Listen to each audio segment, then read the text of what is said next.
Olá, tudo bem? Seja bem-vindo às Segundas da Palavra da Igreja Presbiteriana das Américas. É uma grande alegria, uma grande bênção, um privilégio para nós estarmos juntos aqui mais uma vez para estudarmos a Palavra do Senhor. E aqui a gente vai prosseguir no estudo de 2 Reis, conversando sobre 2 Reis, capítulo 8, né? Vamos seguir aqui do capítulo 8 e, se possível, até o capítulo 10, falando de um período muito conturbado, movimentado da história aqui de Israel e de Judá, aqui com a sucessão de alguns reis e a ascensão de Jeú. Jeú, que é uma figura controversa, mas que é um rei que vai ser levantado por Deus para cumprir uma missão especial, e a gente vai ver isso aqui no estudo de hoje. Tá? O texto começa aqui, o nosso estudo começa em 2 Reis, capítulo 8, versículo 7, quando o profeta Eliseu vai até Damasco e ele vai se encontrar ali com Ben-Hadad, ou antes de se encontrar com Ben-Hadad, ele vai ter um encontro com Azael, e a gente vai falar sobre isso. Esse vai ser o nosso primeiro ponto de estudo nessa noite, mas eu quero te convidar a um tempo de oração, eu quero te convidar a um momento de buscarmos aqui a presença do Senhor. Vamos orar juntos? Senhor, obrigado pela oportunidade que o Senhor nos concede de estudarmos a Tua Palavra. Obrigado, Senhor, porque a Tua Palavra é viva, sempre eficaz e é verdadeira, Senhor.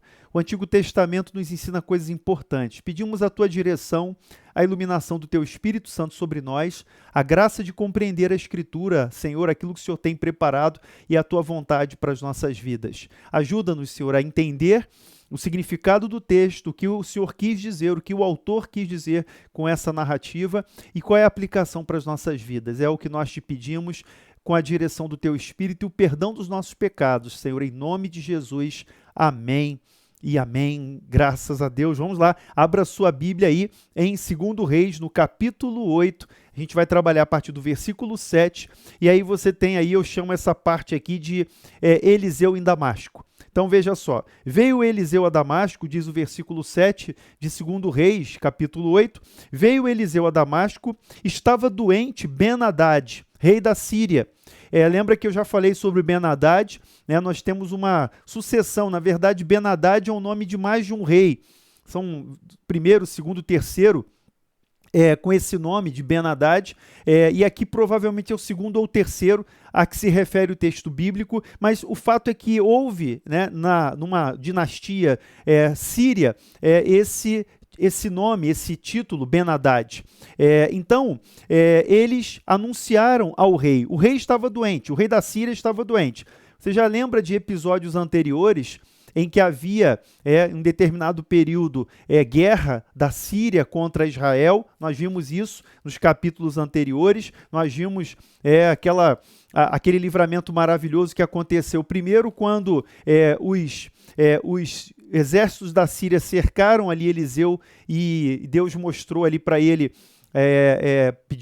ele orou a Deus para que Deus mostrasse ao moço que maiores eram os que estavam com eles do que os adversários. E depois eles são dirigidos até Samaria e ali são alimentados. Esse foi o primeiro livramento que você vai encontrar ali no capítulo 6. Depois, no capítulo 7, nós temos o cerco de Samaria, a grande fome. Nós vimos isso no encontro passado, e como Deus, através, né, do profeta Eliseu, deu aquela palavra de que haveria abundância de víveres. Lembra da história dos leprosos que nós conversamos na semana anterior. Então, chegamos aqui ao capítulo 8, eu falei da parte da Sunamita, a gente já tinha comentado, ligando com a história da Sunamita anteriormente, mas nesse ponto Eliseu vai até a Síria. E o que parece aqui que nesse tempo havia uma certa paz, havia uma certa estabilidade a ponto de o profeta poder ir até Damasco. Então ele vai a Damasco e aí anunciam ao rei que o homem de Deus é chegado.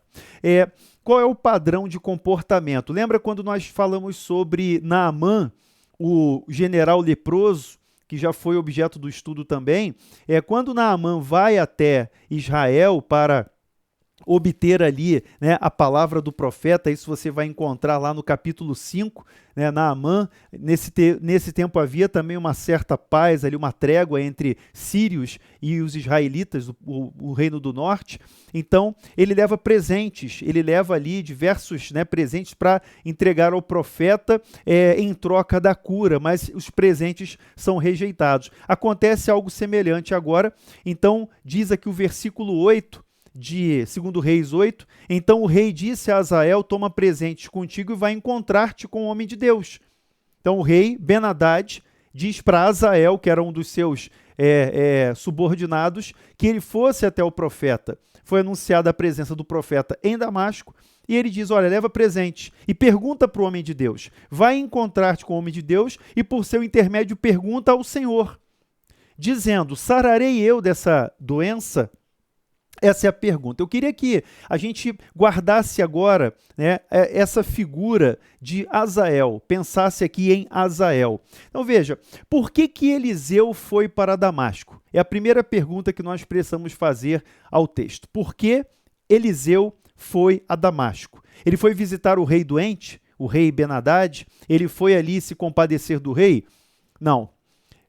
Eliseu foi a Damasco para cumprir a profecia de Elias. Eu queria que você voltasse comigo aqui na história, para o primeiro livro de Reis, capítulo 19. Venha comigo, volta comigo aqui para 1 Reis, capítulo 19, para a gente entender o que vai acontecer nesses capítulos do nosso estudo de hoje. Então, 1 Reis, capítulo 19, versículos 15 a 17. Leia comigo aí essa passagem. A gente tem que fazer esse flashback para poder encontrar aqui a razão desta viagem de Eliseu até Damasco. Diz assim, 1 Reis, capítulo 19, de 15 a 17. Diz assim o texto, disse-lhe o Senhor, disse para quem? A Elias.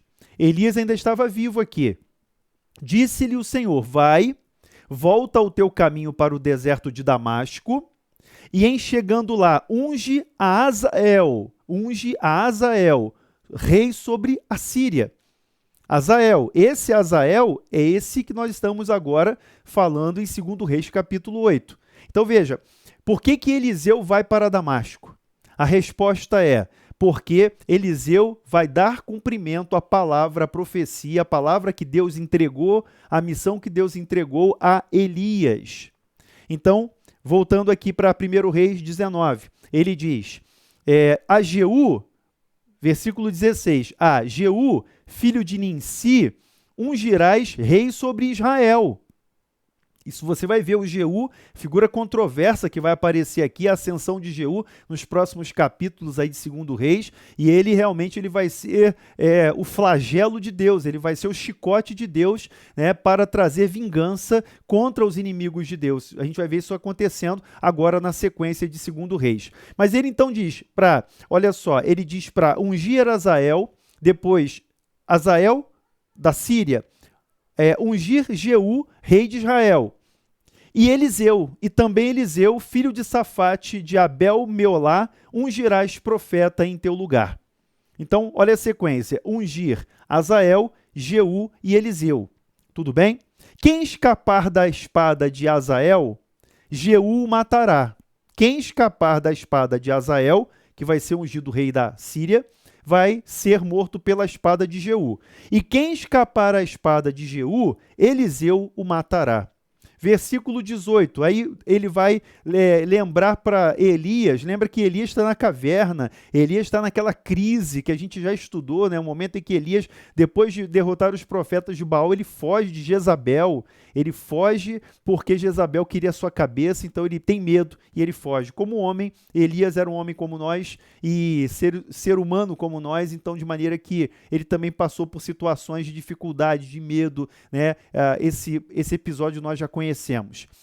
Então, Deus diz para Elias, também conservei em Israel 7.000 joelhos, todos os joelhos que não se dobraram a Baal e toda a boca que não o beijou. Então, essa é a palavra que Deus dá para Elias no final do seu ministério, né? Elias, ele vai ser reanimado por Deus e ele recebe essa tríplice missão. Ele vai ungir a Azael, rei da Síria, ele vai ungir Jeú, rei de Israel. Ele vai ungir Eliseu, profeta, em seu lugar. Só que Elias vai ser tomado, né, pelo Senhor, ele vai ser trasladado pelo Senhor antes de dois acontecimentos aqui relatados. Então, o que acontece na verdade? A história se cumpre de trás para frente. Primeiro ele unge Eliseu. Primeiro Elias unge Eliseu. E Eliseu, como seu sucessor, é quem vai dar cumprimento a essa palavra. Então, de fato, Elias não ungiu Azael nem Jeú, mas Elias passou o manto, né, passou ali o ministério profético para Eliseu, que foi o seu sucessor. E é Eliseu, e aí você entende por que Eliseu, no capítulo 8 de 2 Reis, vai parar em Damasco, e ele vai ali se encontrar com Azael, no momento em que o rei da Síria está doente, Ben-Hadad, ele vai falar com Azael, e aí ele vai cumprir a palavra que Deus tinha dado a Elias. Tá tudo bem até aí? Tá compreendido então essa sequência histórica, né? Essa chave histórica que nós temos que fazer, essa ponte de ligação com o 1 Reis capítulo 19, de 15 a 17, com esse episódio aqui de 2 Reis capítulo 8. A gente sabe que, apesar de toda essa movimentação que nós temos aqui, né, no texto bíblico, né, você tem um curto período de tempo aqui compreendido, que engloba aqui o ministério de Eliseu e essa sequência de reis que vai ser mostrada agora no texto aqui a partir do capítulo 8. Então, o que vai acontecer? Vamos voltar para 2 Reis, capítulo 8. Então, nós temos aqui uma profecia para Azael. Então, veja, versículo 9. Foi, pois, Azael encontrar-se com ele, Eliseu, levando consigo um presente, a saber, 40 camelos carregados de tudo que era de bom de Damasco. Chegou, apresentou-se diante dele, e disse: teu filho, Ben-Hadad, rei da Síria, me enviou a perguntar-te: sararei eu dessa doença? A resposta do profeta Eliseu versículo 10, vai e dize-lhe: certamente sararás, porém o Senhor me mostrou que ele morrerá. Então, interessante que, a resposta de Eliseu, aqui a gente tem que compreender o seguinte, a resposta que o rei da Síria queria ouvir era uma resposta de paz, de bênção, que ele seria curado, que ele seria restabelecido a sua saúde, mas a resposta dada pelo profeta, na verdade, a resposta de Deus é que ele vai morrer. Mas ao mesmo tempo em que Eliseu dá essa resposta para Azael, você vai perceber que no versículo 11, Eliseu tem uma visão. Eliseu vê o futuro, o que vai acontecer. Então diz o versículo 11, olhou Eliseu para Azael, e tanto lhe fitou os olhos que este ficou embaraçado. E chorou o homem de Deus, Então disse Azael: por que chora o meu senhor? Ele respondeu, versículo 12, porque sei o mal que hás de fazer aos filhos de Israel. Deitarás fogo às suas fortalezas, matarás a espada os seus jovens, esmagarás os seus pequeninos e rasgarás o ventre de suas mulheres grávidas. Essa foi a visão que Eliseu teve. Então, olha que momento dramático, irmãos, que a gente pode aqui, nesse momento, parar um pouquinho e refletir sobre a responsabilidade do profeta, a responsabilidade daquele que é o portador da palavra de Deus, e aqui em especial, nesse momento da história bíblica, do Antigo Testamento, o ministério profético era fundamental, era importante, porque enquanto a gente percebe, enquanto há o desvio no coração dos reis, enquanto os reis se afastam de Deus, a gente tem um cenário paralelo com o livro de Juízes. Lembra que no livro de Juízes, que já foi estudado aqui nas Segundas da Palavra, com o reverendo Homer, no livro de Juízes, cada um fazia o que queria. O povo se desviava, o povo se afastava de Deus. E aí era aquela sequência, Era apostasia, juízo, clamor, livramento. Lembra? O ciclo do livro de Juízes é apostasia, juízo, clamor, arrependimento e livramento de Deus. Então, esse era o ciclo. Aqui nesse tempo, nós temos uma realidade pior. Por quê? Porque nós temos rei em Israel e em Judá, só que os reis apostataram, os reis andaram nos caminhos de Jeroboão, de Acabe, os reis se afastaram do Senhor e esqueceram da lei do Senhor, de maneira que há um juízo, há uma expectativa de juízo que vai acontecer. Se você compreender a narrativa, né, quando a gente pega a narrativa até o segundo livro de Reis, de você pegar lá de Josué, né, de Josué até segundo Reis, você vai perceber que essa narrativa faz um bloco único de história. De Josué até segundo Reis, você tem um bloco de história que vai mostrar a conquista da terra e vai terminar com, em segundo Reis, no final do livro, fazendo já spoiler, você vai perceber que há o término da teocracia. Israel vai cair no ano 722 para a Assíria e Judá vai cair para a Babilônia em 586 a.C. E eles vão deixar de existir. Então, o que a gente está vendo aqui é a caminhada desses dois reinos, do norte e do sul, para o seu fim. A expectativa de juízo se aproximando. Tudo por causa da apostasia, tudo por causa do pecado. Então, a gente tem que entender a responsabilidade do profeta. Agora, entenda uma coisa, não existe hoje profeta como Eliseu, tá bom? A gente tem que entender claramente que hoje não existe profeta como Eliseu. A palavra de Deus, meus irmãos, já está completa. A palavra de Deus, a profecia, já está completa. A gente vive um tempo, né, difícil, né, nesses tempos últimos que nós vivemos aí, pandemia, agora invasão, risco de guerra, Terceira Guerra Mundial, e aí começam as vozes apocalípticas, começam as interpretações subjetivas, e aí começam a surgir as profecias. Então, entenda bem, hoje não existe mais profeta como foi Elias, como foi Eliseu. Esse tipo de profecia não existe mais, como foi Daniel. Toda a profecia está concluída e está aqui, olha, ela está aqui na palavra de Deus. Nada de novo pode ser acrescentado. É por isso que eu quero recomendar muito cuidado, muita cautela.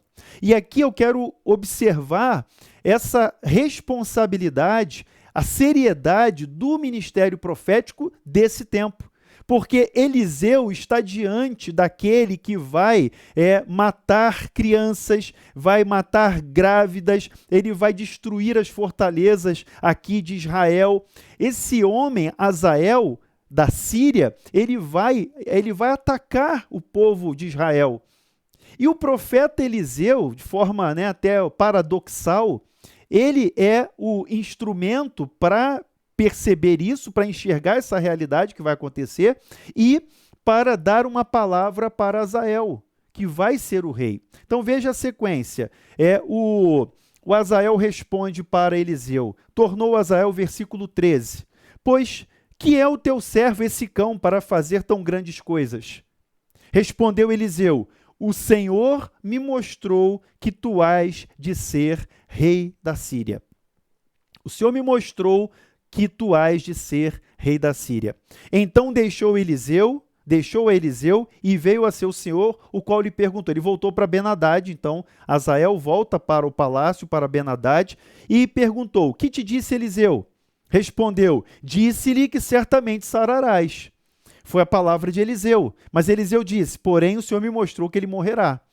Ou seja, né, o que vai acontecer aqui? Azael, com base nessa palavra, veja um detalhe importante. Eliseu não unge Azael. Mas Eliseu diz, tu serás, Deus me mostrou que tu serás rei da Síria. E aí, a sequência do texto vai dizer que Azael tomou um cobertor, molhou em água, estendeu sobre o rosto do rei até que ele morreu. e Azael reinou em seu lugar. Na verdade, né, o cumprimento da palavra que Deus havia entregue a Elias, que nós lemos lá em 1 Reis 19, o cumprimento vai se dar através desse golpe de estado de Azael.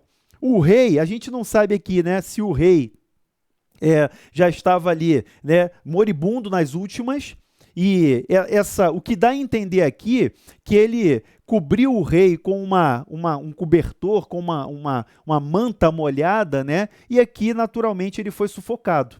Ele morreu por asfixia, né, uma forma de asfixia. Ele colocou esse manto, esse cobertor molhado sobre o rosto do rei até que ele morreu. Azael reinou em seu lugar. Então, esse é o primeiro ponto aqui do nosso estudo. O que você precisa entender? O choro de Eliseu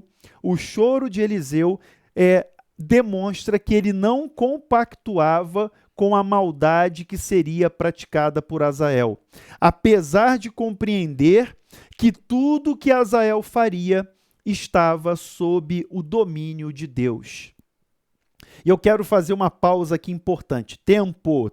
Meus irmãos e minhas irmãs, a gente tem que entender, e esse texto é muito claro para a gente sobre isso, a gente tem que entender sobre a soberania divina e a responsabilidade humana. A gente tem, volta e meia eu lembro sobre essa questão aqui. A soberania divina. Veja, Deus, na sua soberania, determinou que Azael fosse rei da Síria.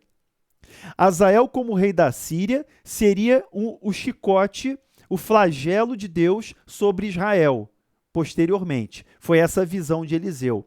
Agora, o choro do profeta e a responsabilidade do profeta, ao perceber, ao ver esse fato, né, o que aconteceria, demonstra que ele não compactuava com a maldade, com a crueldade de Azael. Mas ele sabia que ele não poderia fazer nada para evitar que o plano de Deus fosse cumprido, executado. A gente tem que entender, né, fazendo um paralelo com a realidade de hoje, a gente tem que entender o seguinte, olha, a gente não está aqui para tomar partido. Eu tenho visto muitas opiniões, né, ouvido muitas opiniões, e as pessoas tomando partido. Tá? A gente tem que orar pela paz. Sim, a gente vai orar pela paz, a gente pede para que cesse a guerra, porque bem-aventurados os pacificadores, porque eles serão chamados filhos de Deus, e nós somos assim, né, chamados no Sermão do Monte pelo Senhor. Devemos orar pela paz, mas nós não devemos tomar partidos sob pena, né, de muitas vezes, né, e o que vai acontecer muitas vezes, né, eu vejo comentários sobre esse ou aquele país, eu não vou citar os nomes aqui, mas esse ou aquele país, né, e as pessoas, elas, parece que elas se colocam numa guerra pessoal, e a gente tem que entender que tudo que está acontecendo, ao redor do mundo, faz parte do plano soberano de Deus. Não estou aqui, eu me coloco aqui do lado de Eliseu. Não estou compactuando com a maldade de Azael, mas entendendo, compreendendo que na soberania de Deus, Deus tem um domínio sobre todas as coisas. E tudo que Deus, aqui, olha, colocou nessa palavra, de Gênesis ao Apocalipse, dos profetas, lá no final, tudo vai acontecer conforme Deus determinou. Isso eu não tenho dúvida.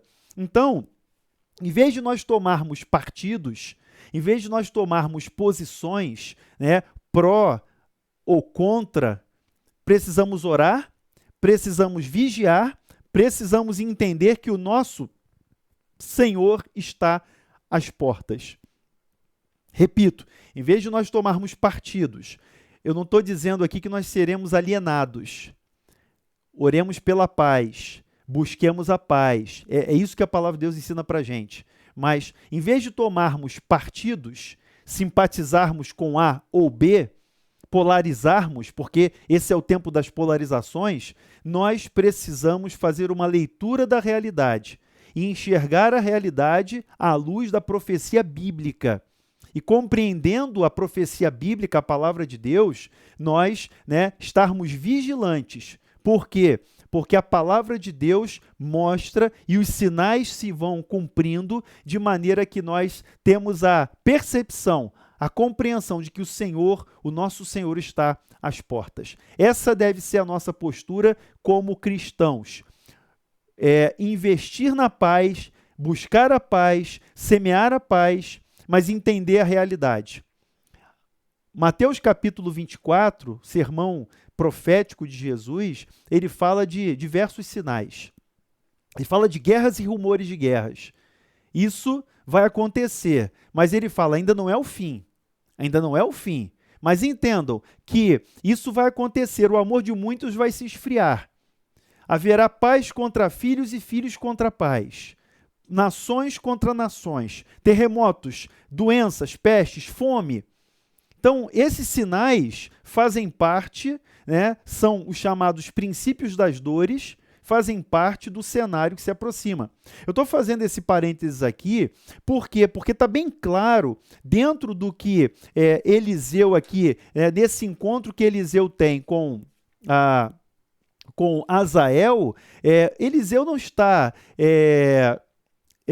concordando, mas Eliseu sabe que essa é a palavra do Senhor. Então é isso que eu queria que a gente atentasse, percebesse com muita serenidade num tempo difícil como o tempo que nós vivemos. Repito, sem tomar partido de A ou de B, né? Nós não estamos aqui, meus irmãos, para fomentar a guerra. Nós não estamos aqui para colocar lenha na fogueira. Nós estamos aqui para buscar a paz, mas entendendo que os tempos, né, são cumpridos, as profecias vão se cumprindo, a gente vai lendo essa realidade à luz da Escritura Sagrada. Vamos lá, vamos seguir o texto aqui, porque depois desse evento nós temos o reinado de Jeorão e o reinado de Acasias, no capítulo 8. A segunda parte do capítulo 8 trata do reinado de Jeorão e do reinado de Acasias. Esses dois reis são importantes porque eles serão, no capítulo 9, vitimados por Jeú. Jeú vai ser levantado, rei de Israel, e ele vai matar Jeorão e Acasias, rei de Israel, Jeorão, e rei de Judá, o Acasias. Vamos ver o que vai acontecer aqui então? Então veja, o reinado de Jeorão começa aqui em 2 Reis capítulo 8, versículo 16, reinado de Jeorão. Ele reinou, ele era filho de Acabe, descendente de Acabe, né? Jeorão, no quinto ano do reinado de Jorão, filho de Acabe, no quinto ano do reinado de Jorão, filho de Acabe, rei de Israel, reinando ainda Josafá em Judá, começou a reinar Jeorão, filho de Josafá, rei de Judá. Então, peraí, vamos organizar aqui a cabeça, né? Então, nós temos Jorão, rei de Israel, e Jeorão, rei de Judá. E aqui parece que há um período aqui de 8 anos de uma corregência entre Jeorão e Josafá, ok? Esse Josafá aqui é o filho de Asa, rei de Judá, ok? Josafá de Judá. Então, houve uma espécie de corregência de 8 anos entre Jeorão e Josafá. E diz aqui o versículo 17 que ele era da idade de 32 anos quando começou a reinar e reinou 8 anos em Jerusalém. Qual é o problema de Jeorão? Jeorão, versículo 18, andou nos caminhos dos reis de Israel. Ele era rei de Judá, mas ele seguiu os caminhos dos reis de Israel. Por quê? Como também fizeram os da casa de Acabe. Porque a filha de Acabe, na verdade, né, a neta de Acabe, era sua mulher, porque a filha desse era sua mulher, e fez o que era mal perante o Senhor. Então, esse rei, ele, apesar de ser um rei do sul, apesar de ser um rei de Judá, da linhagem de Davi, ele seguiu o caminho de Acabe. Ele era aparentado com Acabe. Você vai perceber que nesse período, os reinos do sul e do norte, eles faziam acordos, havia uma certa paz entre Israel e Judá. Essa paz era baseada em casamentos. Então, eles davam em casamento do norte e do sul, príncipes e princesas, de maneira que havia essa aliança entre eles, apesar de serem reinos diferentes. Então, veja só, O versículo 19 lembra da aliança, lembra da misericórdia de Deus. Porém, o Senhor não quis destruir a Judá por amor de Davi, seu servo, segundo a promessa que lhe havia feito de lhe dar sempre uma lâmpada, uma lâmpada e a de seus filhos. Ou seja, você vai perceber que em toda a história, os reis de Judá sempre serão descendentes de Davi. Em toda a história, os reis de Judá sempre serão descendentes de Davi. Até o Jeoaquim, na época da invasão de Nabucodonosor, até o Jeoaquim, que era descendente da casa de Davi, depois de um tempo de cativeiro, ele vai ser colocado em liberdade. Isso para mostrar a fidelidade de Deus em relação à aliança que ele tinha com a casa de Davi, a aliança de Deus com Davi. Tudo bem? Então ele vai falar sobre esse reinado de Jeorão e o que é o fato mais importante aqui do reinado de Jeorão? É a revolta dos edomitas. Lembra que nós já vimos em momentos anteriores aqui do nosso estudo que os edomitas eram vassalos de Judá, eles eram submissos a Judá nesse tempo. Lembra que quando houve guerra contra Moabe, os edomitas, né, os exércitos de Israel e de Judá passaram pela terra de Edom para atingir ali o território de Moabe. Então, nós temos aqui, né, esse episódio, né, que é a revolta dos edomitas, e eles estabelecem o seu próprio rei, sacudindo aqui o jugo de Jeorão, tá certo? O que vai acontecer aqui? Então, esse é o evento mais importante, até que morre Jeorão. Então, a passagem aqui, esse trecho vai terminar com a morte de Jeorão no versículo 24. Descansou Jeorão com seus pais, e com eles foi sepultado na cidade de Davi, e Acasias, seu filho, reinou em seu lugar. Então, Acasias é o filho de Jeorão. Tá? Só corrigindo a informação que eu tinha dado antes, né? Na verdade, Jeú, ele vai matar Acasias e ele vai exterminar a casa de Acabe. Você vai ver isso do capítulo 9, eu acabei misturando aqui um pouco as informações. Mas vamos lá, vamos ao reinado de Acasias. No 12º ano de Jorão, filho de Acabe, Jorão, que é de Israel, começou a reinar Acasias, filho de Jeorão, rei de Judá. Só para explicar aqui rapidamente, lembrar qual é a técnica usada pelo escritor aqui de 2 Reis. Ele sempre vai fazer, ele vai contar a história de um rei e vai usar a cronologia do rei do reino diverso. Então, por exemplo, ele está falando de reino de Judá. Acasias é rei de Judá. E aí ele sempre faz a referência à cronologia do rei de Israel. Então, assim que começa. Quando ele fala do rei de Israel, ele usa a cronologia do rei de Judá. Ele vai fazendo sempre esse paralelo entre os dois reinos de Judá e de Israel nessa fase da história. Então, por isso que a fórmula padrão aqui do escritor bíblico é essa, só para você compreender, né? Então, ele fala, no 12º ano de Jorão, filho de Acabe, rei de Israel, começou a reinar Acasias, filho de Jeorão, rei de Judá. Ele tinha 22 anos e reinou 1 ano só em Jerusalém. Reinou 1 ano só em Jerusalém. Tem uma informação importante no versículo 26 aí do capítulo 8. Sua mãe, filha de Onri, rei de Israel, chamava-se Atalia. Guarda esse nome, Atalia. Ela vai aparecer de novo no capítulo 10. Guarda aí o nome de Atalia, ela é importante.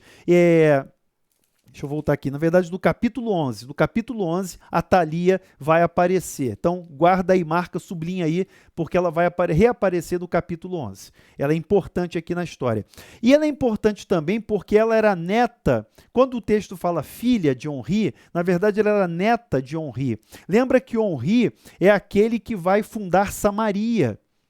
Onri é o fundador de Samaria, lá como capital de Israel. Você vai encontrar esse relato em 1 Reis, capítulo 16. Lembra que Onri fez o que era mal perante o Senhor. Então, o que você percebe, né? Os reinos do sul e do norte, eles estão sempre em aliança através desses casamentos. As mulheres dos reis do sul eram princesas do reino do norte.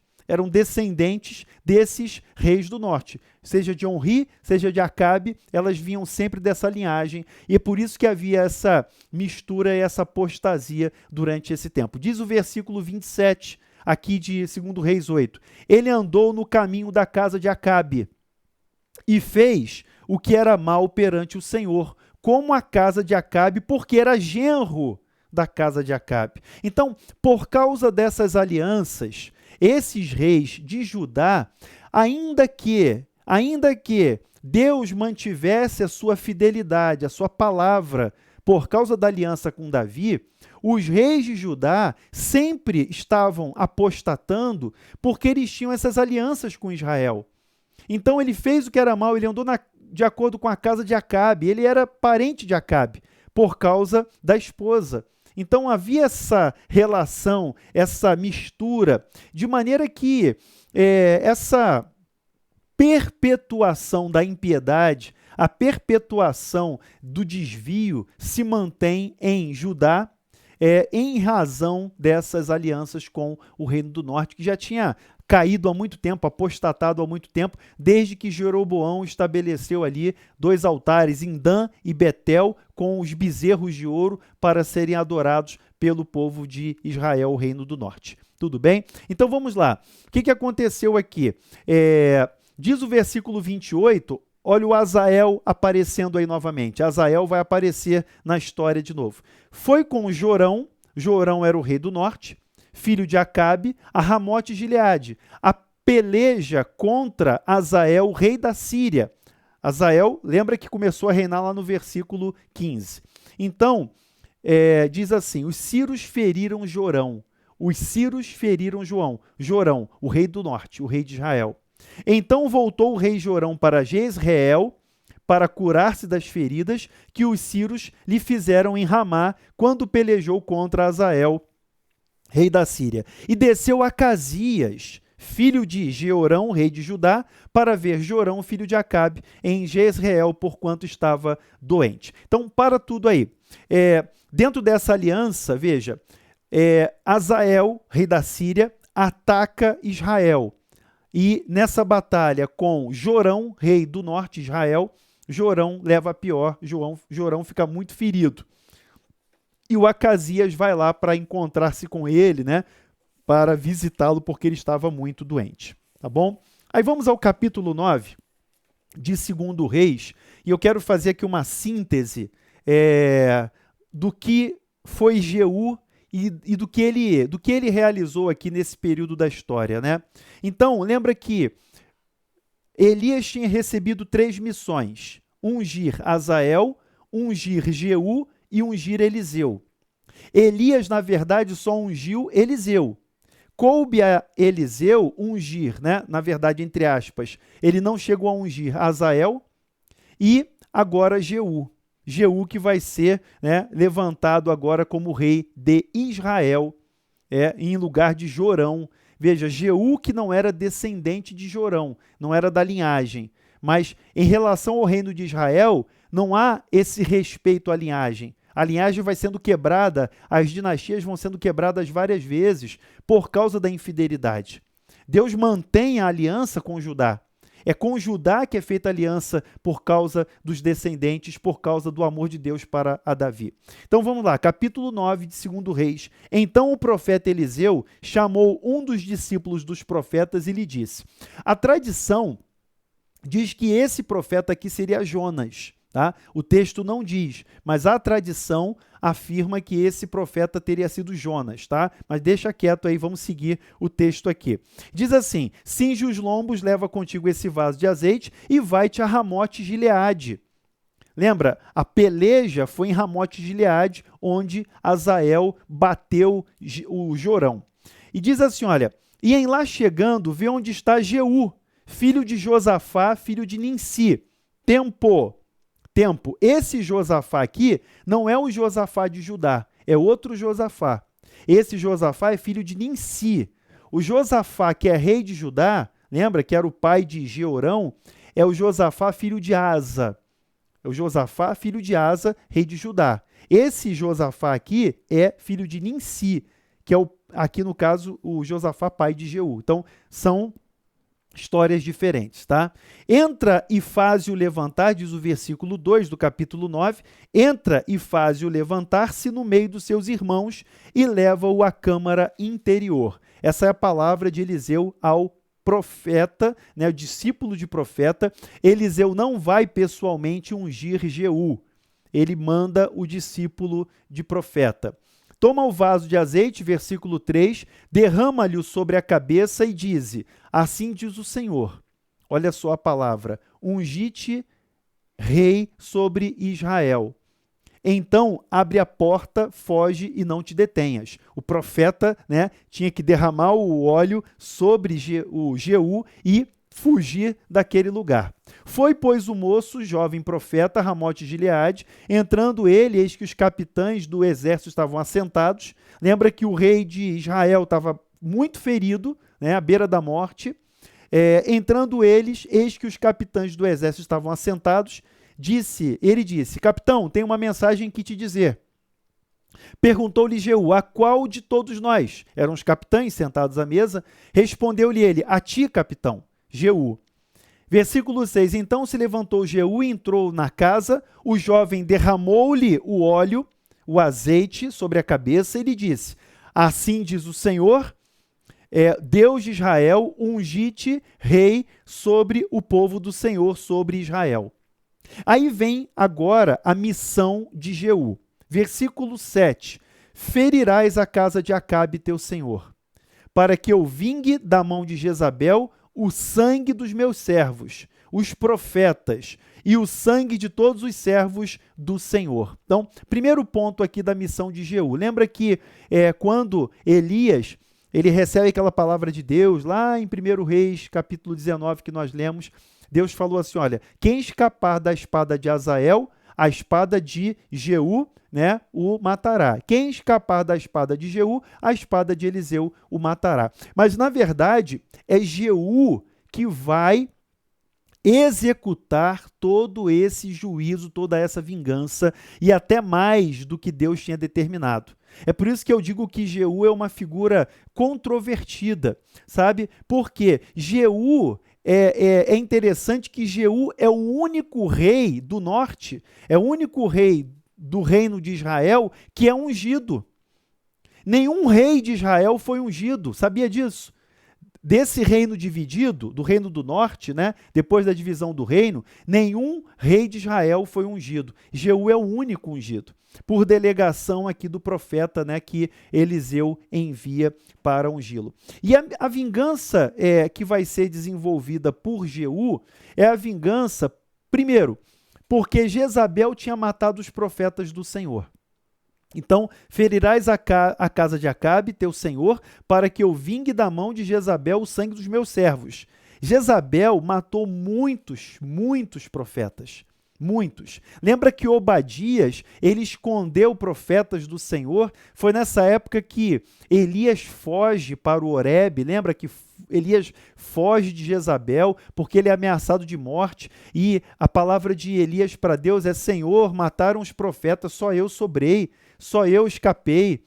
E Deus fala assim, olha, tem 7.000, Elias, vai devagar, que ainda tem 7.000 que não dobraram o joelho. Eu preservei o meu remanescente fiel. Mas Jezabel, ela foi responsável pela matança dos profetas de Deus. Jezabel, né, ela estabelece em Israel o culto pagão e ela é responsável pelo extermínio dos profetas. Então, Jeú vai ser levantado para tomar essa vingança. Você vai ver isso lá em 1 Reis, capítulo 18, versículo 4, né? Jezabel matando os profetas, determinando a morte dos profetas, e aí você vê agora a missão de Jeú. Então vamos lá. O que Jeú... Vou resumir a história aqui, porque, né, se espremer essas páginas da Bíblia aqui vai derramar sangue, né? Porque, olha só, primeiro Jeú mata Jorão e Acasias, do versículo 14 até aqui, do versículo 14 até o versículo 24. Nós temos a morte de Jorão e de Acasias, tá? Jeú, então, ele vai primeiro executar esses dois reis. Vai matar Jorão e Acasias. Jorão, a narrativa está dos versículos 14 a 24 e Acasias lá no versículo 27. Então veja só. Na sequência ele vai matar Jezabel, versículos 30 até 37. Ele vai matar Jezabel, fechando aqui o capítulo 9. Então, o que é importante nós entendermos, tá? Essa figura de Jeú, né, a figura de Jeú, assim como a figura de Azael, que vai ser o rei da Síria, esses dois homens são levantados por Deus nessa época para executarem juízo, para executarem vingança, né? Mas Deus se vinga. Olha, meus irmãos, a verdade é que há sim juízo de Deus como retribuição pelo pecado. Nós não precisamos nos vingar a nós mesmos. Sabe, quando a gente vê a igreja sendo perseguida, quando a gente vê ao redor do mundo, né, as retaliações feitas, né, oficialmente ou não, né, você vai ver, por exemplo, grupos como Boko Haram, né, ou estados oficialmente perseguindo cristãos ao redor do mundo, seja na China, na Rússia, em outros lugares, né, outros países que são fechados para o evangelho, que perseguem cristãos. Não cabe a nós a vingança, mas o Senhor, no seu tempo, né, quando vier o Rei da Glória, quando vier, né, diz a palavra do evangelho, né, quando vier o Filho do Homem, com poder e glória, sobre as nuvens, todo olho verá. E aí naquele tempo as nações se lamentarão. É o que diz a palavra de Deus, as nações se lamentarão. Então, quando Jesus lê o profeta Isaías, vamos lá ler Isaías capítulo 61, é interessante que deixa eu abrir aqui Isaías capítulo 61, quando Jesus vai lá na sinagoga, ele recebe o texto da lei, né, para ler, ele tem o rolo do profeta Isaías e ele começa a ler o livro de Isaías, capítulo 61. E ele vai ler até essa parte aqui, olha só. Ele diz que o Espírito do Senhor Deus está sobre mim. Lembra dessa parte, né, dessa passagem. E ele vai ler até, deixa eu mostrar aqui aonde Jesus para. Ele vai ler até aqui, olha, e apregoar o ano aceitável do Senhor, né? E depois o texto de Isaías, no versículo 2, diz assim: e o dia da vingança do nosso Deus. E o dia da vingança do nosso Deus. Quando Jesus faz a leitura, vamos ler aqui em Lucas capítulo 7, 22, só para fazer um paralelo, Lucas 7, 22, viaja aí comigo para o Novo Testamento, tá? Mateus, capítulo 11, versículo 5, Mateus 11, 5, volta aí para Mateus, primeiro evangelho, Mateus 11, 5, deixa eu achar aqui para fazer a leitura com vocês. Veja só, Mateus 11, 5 ainda Jesus, né, os testemunhos acerca da ação de Jesus, mas a passagem que eu queria mesmo aqui é quando Jesus ele lê o livro, né, na sinagoga e ele vai ler exatamente esse texto. Depois você confere aí no Evangelho essa passagem. Mas o fato é que Jesus vai ler o livro de Isaías e ele vai anunciar o ano aceitável do Senhor. E ele para aí. Anunciar o ano aceitável do Senhor, ele para. Ele não lê a segunda parte. O dia da vingança do nosso Deus. Então, o Evangelho, ao mesmo tempo em que ele proclama a salvação e a esperança, e nós pregamos a salvação e a esperança, meus irmãos, o Evangelho também traz para o descrente, o impenitente, aquele que não recebe essa palavra, uma expectativa de juízo.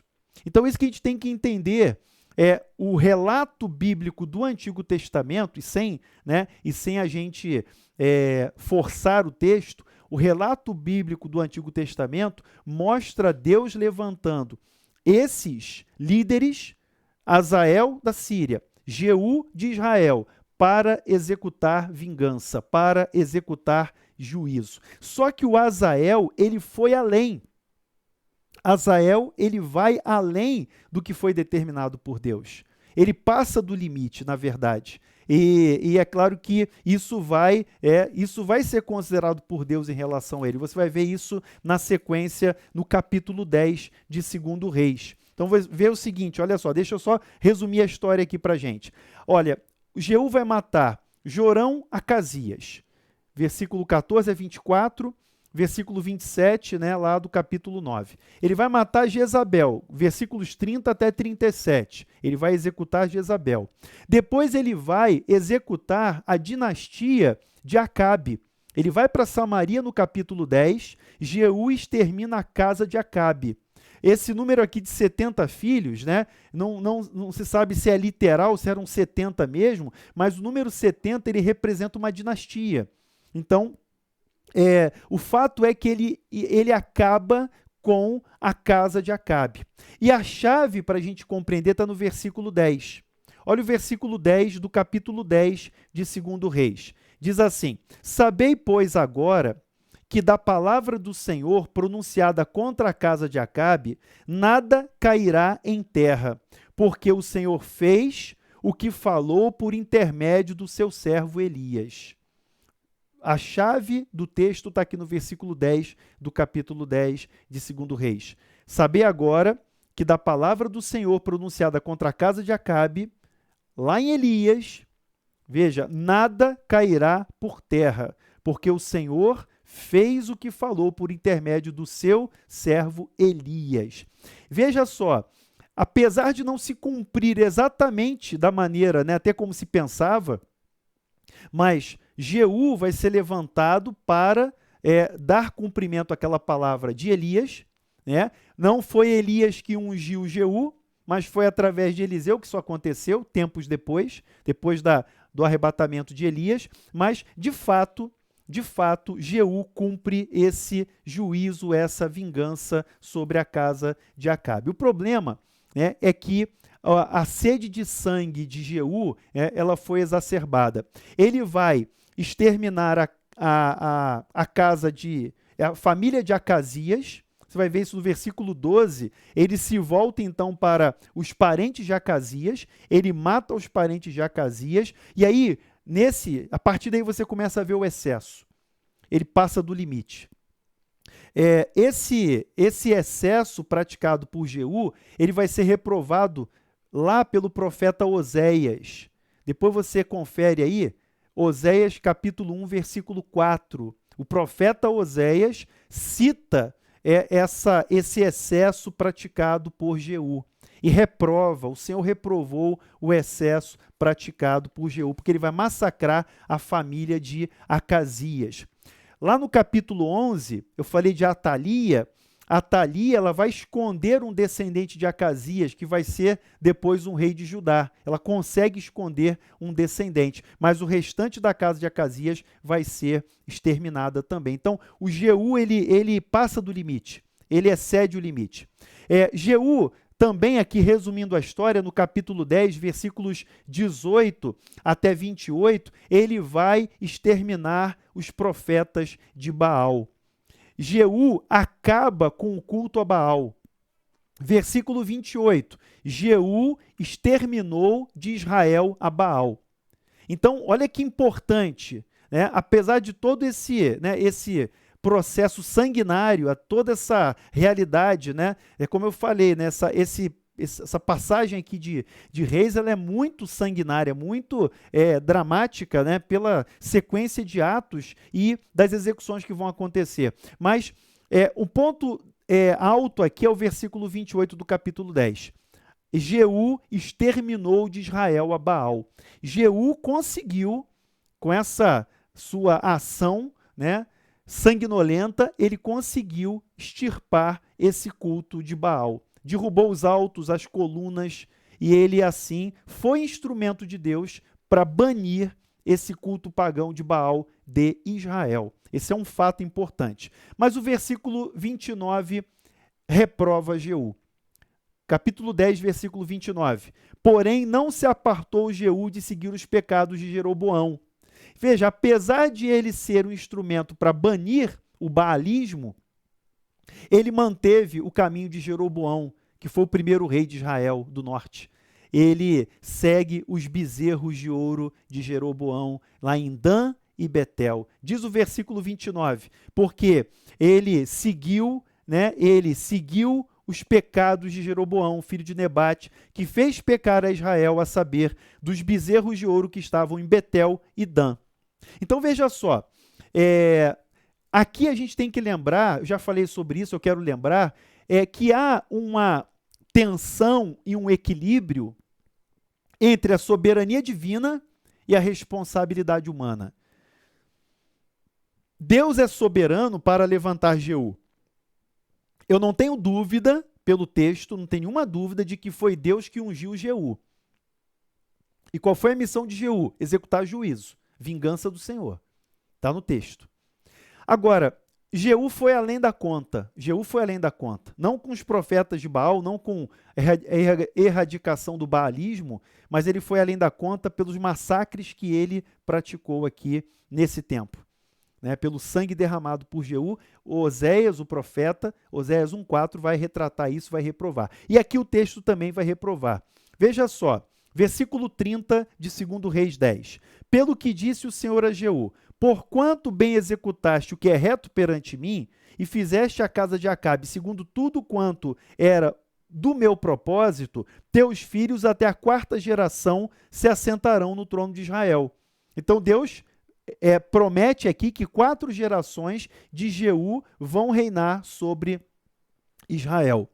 Mas, olha o versículo 31, mas Jeú não teve cuidado de andar de todo o seu coração na lei do Senhor, Deus de Israel, nem se apartou dos pecados de Jeroboão, que fez pecar a Israel. E assim, o final do capítulo 10 vai narrar a morte de Jeú e o final do seu reinado. Ele morreu, reinou 28 anos em Israel, diz o versículo 36 do capítulo 10, mas tem um dado importante aí nessa reta final. O versículo 32 diz assim, naqueles dias começou o Senhor a diminuir os limites de Israel, que foi ferido por Hazael em todas as suas fronteiras. Então, a expectativa do juízo. Resumindo a história, Israel, que é o reino do norte, ele vai começar a diminuir, ele vai começar a ser atacado, começando pela Síria. Depois ele vai ser definitivamente invadido pela Assíria, e aí vai ser riscado do mapa. Israel vai deixar de existir no ano 722 a.C., o reino do norte. Tá?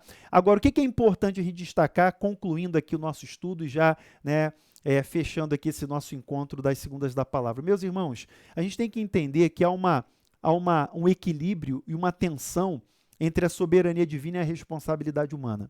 Esses homens foram responsáveis por seus pecados. Esses homens, todos eles, todos esses reis que nós vimos aqui, e aí com especial detalhamento para Hazael e Jeú, Hazael da Síria, Jeú de Israel. Eles foram levantados por Deus na sua soberania. Você vai ver que mais à frente, o reino de Nabucodonosor e outros reis que vêm sucedendo, todos eles estão debaixo do governo soberano de Deus. Você vai ver lá no tempo de Daniel, aquela visão da estátua de Nabucodonosor, aquela visão da pedra, e você vai perceber que a visão profética de Deus governando a história, de Deus ordenando toda a história, mas ao mesmo tempo o homem sendo responsável por seus próprios atos. O que nós aprendemos disso tudo? Qual é o objetivo do escritor bíblico?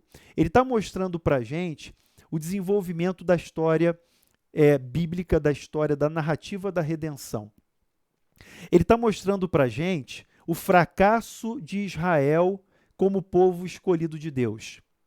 A divisão do reino é um ponto fundamental da história.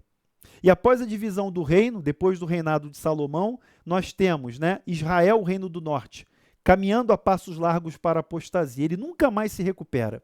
O reino do sul, que é Judá, a gente ainda vai ver alguns lampejos de avivamento. Alguns momentos de reformas com Josias, com Ezequias, com alguns reis que foram fiéis a Deus. Mas, na maioria dos casos, eles não andaram no caminho do Senhor.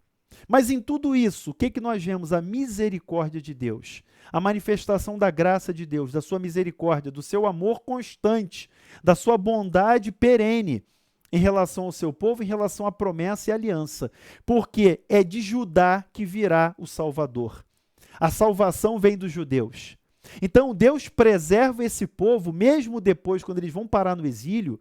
É por isso que essa história é importante, para que haja essa memória de que Deus conduz a história. Deus preserva o seu remanescente fiel. É porque é através desse povo que virá o Messias, o Salvador. E na plenitude do tempo, o Filho de Deus vai chegar, né? Nascido de mulher, nascido sob a lei, nascido judeu, nascido desse povo. Esse povo cheio de erros e pecados, mas é o Filho de Deus que é santo. Ele revela, né, na sua plenitude a bondade, a misericórdia e o amor de Deus. Então, o desenrolar da história vai caminhar, vai desaguar em Cristo. Vai mostrar para a gente a esperança do Salvador. Eles não enxergavam isso.